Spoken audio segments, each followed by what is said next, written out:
Selama 15 tahun terakhir, serapan tenaga kerja di sektor formal terus menyusut. Gen Z atau Gen Z semakin sulit mendapatkan kerja dibanding generasi sebelumnya.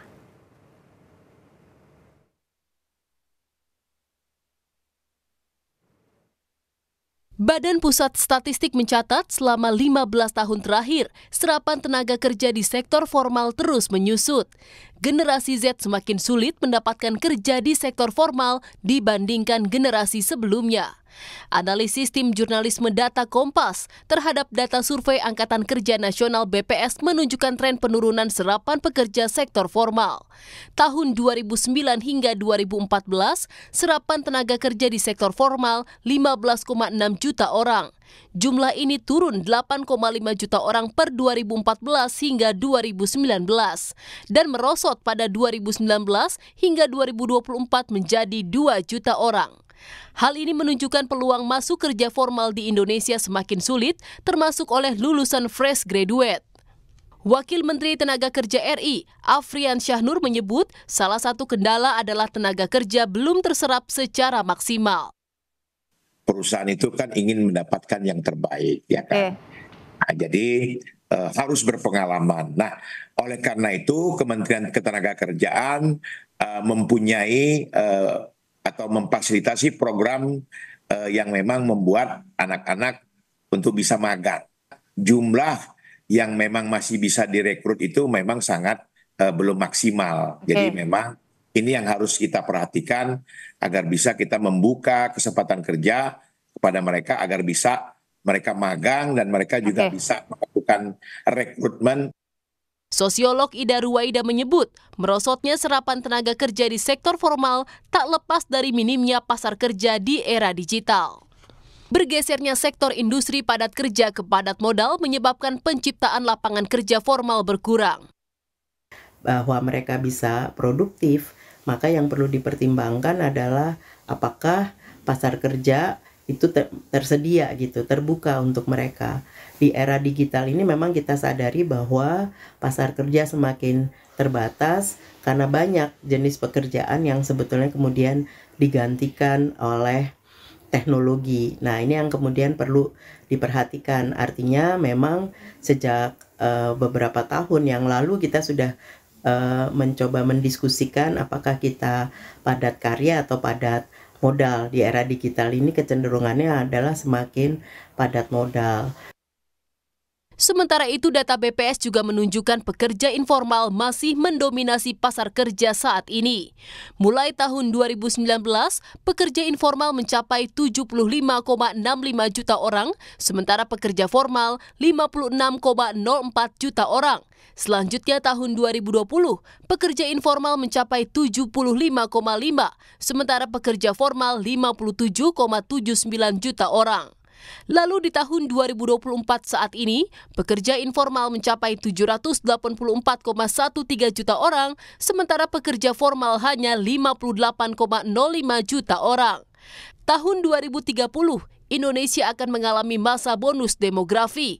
Pada periode itu, 64% dari total penduduk 297 juta berusia 15 hingga 64 tahun atau masuk dalam kategori usia produktif.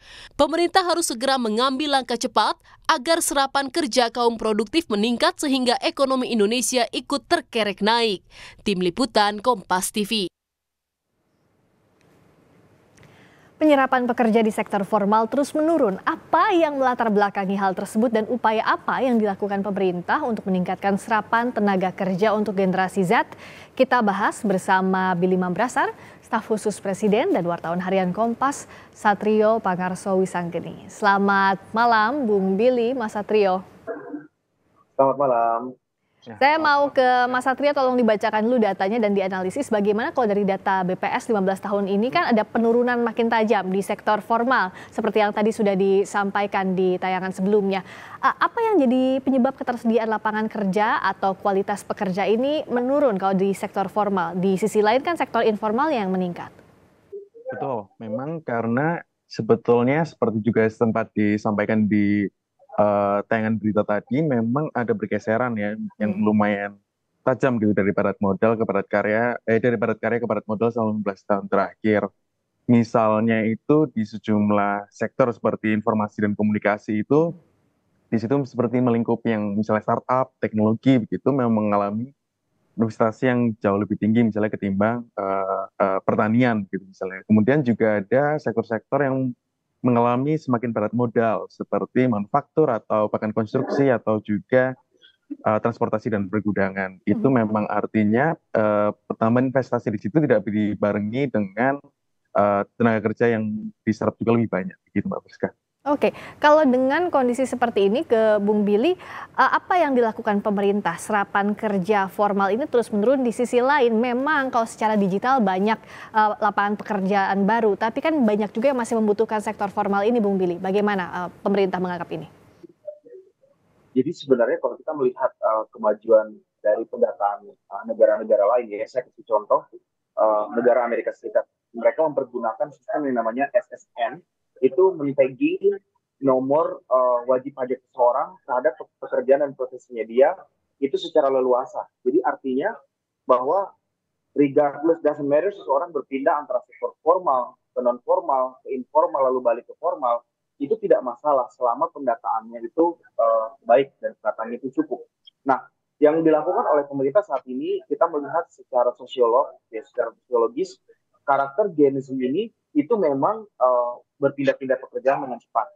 Kemudian mereka lebih memilih sektor yang fleksibel, ya sehingga supply pekerjaan kepada sektor formal itu memang berkurang dari sisi supply, bukan dari sisi demand, gitu. Dan kita lihat saja bahkan tahun lalu perekrutan CPNS itu beberapa instansi itu sepi peminat, kesulitan instansi tersebut untuk mencari Gen Z mendaftar. Jadi jumlah pendaftar dari Gen Z itu menurun.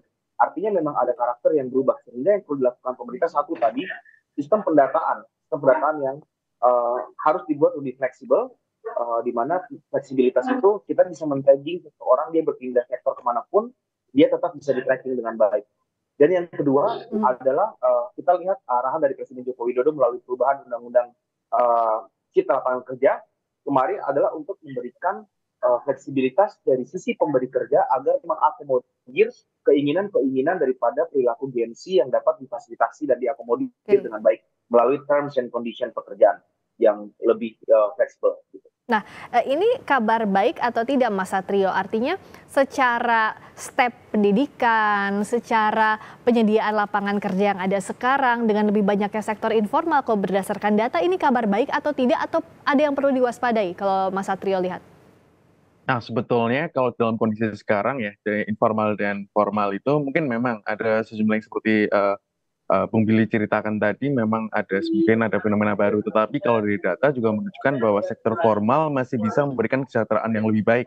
Okay. Karena dari BPS juga mencatat bahwa penghasilan sektor formal itu memang lebih tinggi daripada sektor informal saat ini. Kami juga akan menerbitkan liputan terbitan di besok, itu juga menunjukkan bahwa mungkin kewirausahaan yang di sektor informal itu juga masih didominasi dari usaha yang mungkin berpendapatan rendah. Itu juga artinya membuat masyarakat kita masih rentan kalau misalnya ada goncangan krisis, misalnya seperti pandemi kemarin, begitu sih.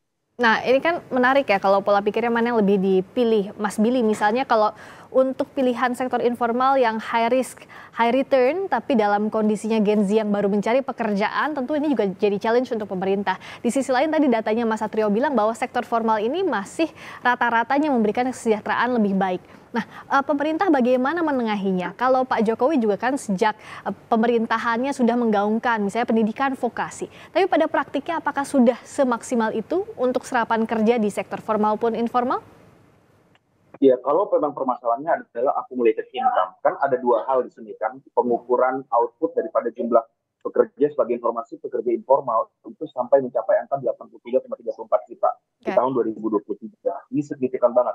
Jadi kita bicara dari sisi mana output. Outputnya adalah aggregated output. Aggregated output adalah menjumlahkan keseluruhan income yang ada, di mana karena mereka terjun lebih banyak di sektor informal dan kewirausahaan, aggregated income dibandingkan dengan gaji yang formal itu lebih rendah. Nah, tetapi kan kita lihat bahwa faktor psikologis, faktor antropologis ya, dan sosiologis daripada generasi muda ini yang lebih menginginkan fleksibilitas tadi itu tidak bisa kemudian diintervensi memaksa mereka. Maka yang perlu dilakukan adalah program-program social safety net, program-program incentivizing, misalnya melalui kartu prakerja yang sudah menjangkau hingga 17 juta orang, itu adalah untuk mendorong peningkatan skala skill kapasitas agar naik dan mereka bisa menghasilkan yang lebih lagi. Yang kedua adalah kebijakan. Kebijakan itu mewajibkan adanya norma-norma yang mengatur keterlibatan mereka di sektor informal dan non formal pun bisa menghasilkan income yang tinggi, artinya produktivitas mereka meningkat, sales dan marketing mereka meningkat. Ini harus ditunjang oleh insentif-insentif program pemerintah yang sedang berjalan dan cukup baik. Ya, agak menarik kalau misalnya kita bicara soal Gen Z ini, Mas Satrio. Jadi untuk jembatannya, kalau yang menurut data yang Anda analisis, apa yang bisa jadi jembatan antara yang tadi pemerintah sudah menyiapkan beberapa program pelatihan prakerja misalnya untuk pendidikan vokasi, dan juga menjembatani bagaimana Gen Z ini ingin sekali yang lebih fleksibel, suka pada fleksibilitas. Nah, apa yang bisa dilakukan agar klop program antara pemerintah dan keinginan Gen Z, dan juga kesejahteraannya ini juga tidak terlalu goyah jikalau ada krisis. Ini kan yang jadi tantangan besar ya Mas Satrio ya?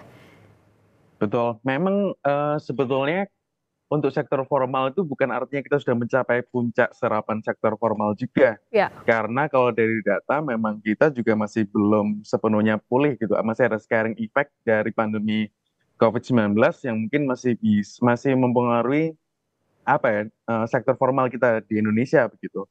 Jadi mungkin sebelum kita mungkin langsung masuk ke dalam bahwa mungkin ada pergeseran besar di Gen Z, mungkin juga perlu dilakukan untuk pemulihan juga sektor formal di Indonesia untuk bisa kembali ke level masa pra-pandemi. Seperti Pak Bahlil juga bilang bahwa mungkin memang sektor padat karya di Indonesia mungkin masih kurang bersaing gitu. Mungkin daya saingnya kurang besar dibandingkan negara-negara tetangga gitu. Jadi mungkin untuk bisa memulihkan ini mungkin ada bisa insentif yang lebih lebih menarik gitu, mungkin dari investasi dari luar negeri untuk masuk ke Indonesia. Gitu, tidak hanya untuk menarik yang sektor padat modal. Gitu sih Mbak Priska. Nah, kalau Mas Billy membacanya bagaimana? Ya, menarik juga kalau kita lihat, kan kita tidak bisa parsial ya, hanya Gen Z saja yang diperhatikan, tapi di sisi lain juga angkatan kerja yang saat ini ada yang millennials, ada baby boomers, dan juga ada Gen Z yang baru masuk angkatan kerja. Bagaimana menyeimbangkan formal dan informal, kebutuhan sektor formal dan informal? Ya, dari pengalaman saya sendiri terjun melakukan pelatihan-pelatihan ya, baik melalui Papua Creative Hub atau melalui berbagai macam program yang lain. Memang karakternya itu berbeda antara generasi Y dan generasi Z, generasi X, Y, dan Z. Z ini memang adalah adventurers dan pengennya terjun ke sektor-sektor entrepreneurship, tetapi kemudian tidak dibarengi mungkin dari Mas Satrio tadi menyinggung dari sisi formal, tapi dari sisi informal pun peningkatan kapasitas itu juga harus dibarengi, sehingga ketika mereka memutuskan untuk sektor informal pun mereka harus memiliki kapasitas dan produktivitas yang tinggi agar menghasilkan economic output juga yang baik. Nah, kita juga tidak bisa menafikan tren dunia ini, ya, di mana tren buka, ya, di mana tren dari pekerjaan sendiri itu berubah. Kita lihat sekarang orang lebih memilih untuk bekerja dari rumah, orang lebih memilih untuk bekerja secara non formal, dan membuat mereka kemudian memang tidak ingin daftar, tidak ingin apply, tidak ingin melamar ke sektor formal. Nah, dari sisi kebijakan, insentif terbaik itu harus diluncurkan dan diharuskan kepada para pemberi kerja sektor formal untuk memastikan agar insentif terbaik bukan hanya dari sisi gaji ya, tetapi juga tunjangan, kemudian asuransi, dan yang lain-lain itu dapat menjadi faktor-faktor yang atraktif bagi para pelamar kerja ini untuk terjun dan masuk ke dalam sektor pekerjaan formal. Tetapi juga kita tidak bisa menafikan tren bahwa sektor informal dan non formal akan terus meningkat seperti itu ke depan. Oke, kalau Mas Satrio dan juga kita bicara soal kondisi Gen Z, sekarang juga tidak semuanya merata. Artinya ada yang mungkin menengah ke atas, punya akses yang baik untuk pekerjaan sektor informal, bisa fleksibel. Tapi untuk yang menengah ke bawah, yang dicarinya adalah kerja formal atau bahkan kerja kasar. Apa yang bisa dibaca Mas Satrio, yang bisa dilakukan, karena beda juga perlakuannya tentu dengan tingkat atau strata ekonomi dengan kondisi hari ini? Tentu, betul.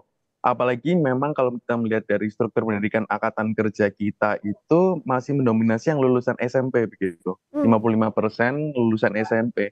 Nah, lulusan SMP itu mereka yang begitu besar jumlahnya ini, mereka yang berada dalam posisi terjepit begitu. Jadi mereka skillnya mungkin tidak begitu tinggi, mereka tidak punya modal untuk bikin usaha, tetapi sayangnya industri kita, perekonomian kita malah mulai meninggalkan mereka karena kita mulai masuk industri padat modal gitu misalnya. Nah itu dia, itu mungkin yang perlu menjadi perhatian lebih dari pemerintah untuk bisa menyiapkan mereka begitu, Ya. untuk bisa lebih mudah terserap.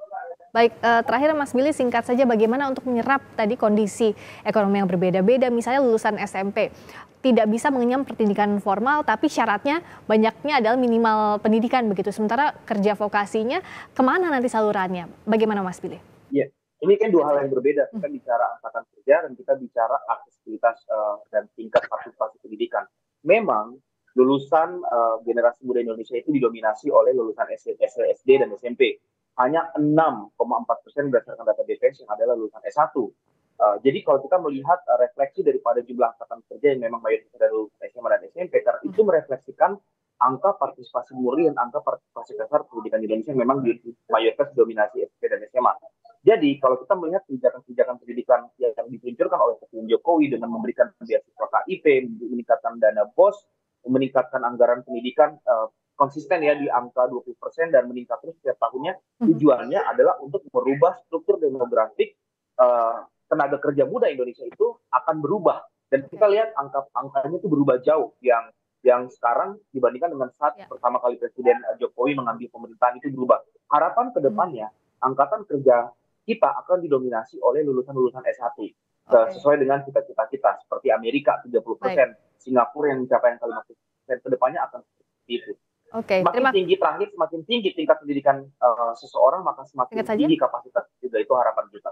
Baik, terima kasih Mas Billy Mambrasar, staf khusus Presiden, dan juga wartawan harian Kompas, Satrio Pangarso Wisanggeni, atas perspektifnya malam ini. Terima kasih. Sampai jumpa lagi. Terima kasih, selamat malam. Selamat malam.